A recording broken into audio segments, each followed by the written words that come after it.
बंद कर दो लड़का हो बेटा। बिल्कुल। नमस्ते बेटा, शुक्र है तार बहन हुआ आपके आप लोग। नमस्कार, प्रणाम भोजपुरी समाज।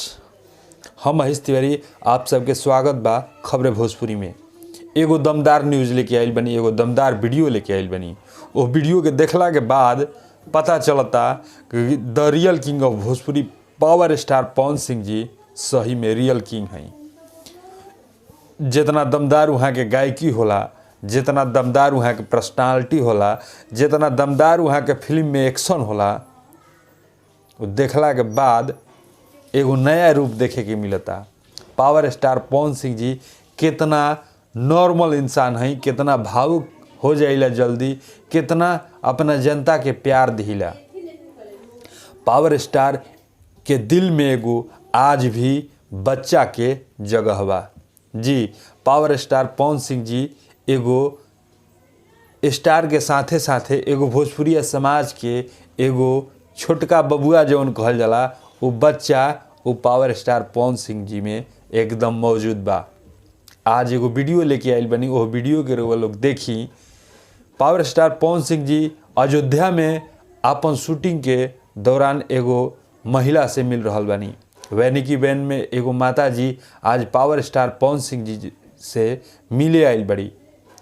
वहाँ के आवते पावर स्टार पवन सिंह जी इतना दमदार तरीका से वहाँ के स्वागत कर रहल बनी, इतना बढ़िया से बात कर रहल बनी कि देख के मन खुश हो जाता। यही खातिर कौनो स्टार के प्यार दे के स्टार बनावल जाला कि ताकि वो स्टार के सामने गइला पे वो स्टार उतने भाव से अगला आदमी के प्यार दुलार देस। वो माता जी आज पावर स्टार पवन सिंह जी के कुछ पैसा देले बड़ी। वो पैसा ना ह, वो माई के आशीर्वाद ह अपना बेटा के। पावर स्टार पवन सिंह जी वो रुपया के लेके अब बड़ा खुश बनी वहाँ के कि एगो बचपन के याद ताज़ा हो गई। जैसे माई पैसा देत रहे मेला घूमे के, वही तरह ई माता भी पैसा देले बड़ी। ये वीडियो रउआ लोग देखी, उम्मीद करतनी कि रउआ लोग के अच्छा लागी तो ये वीडियो के शेयर करम और अपना पावर स्टार के यही तरी प्यार देम।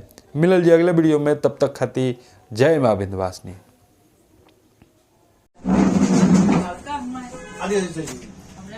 आई नमस्ते।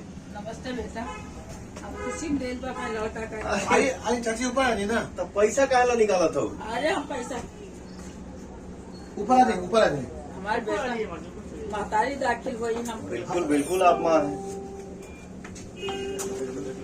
आदि ऊपर आ जाए, बंद करो।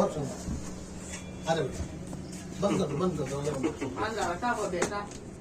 बिल्कुल। नमस्ते बेटा, शुक्र है तार बहन हुआ आपके आप लोग। हम फैन हैं। थैंक यू बाबा। इस पैसे का क्या किया जाए? पैसा रखो।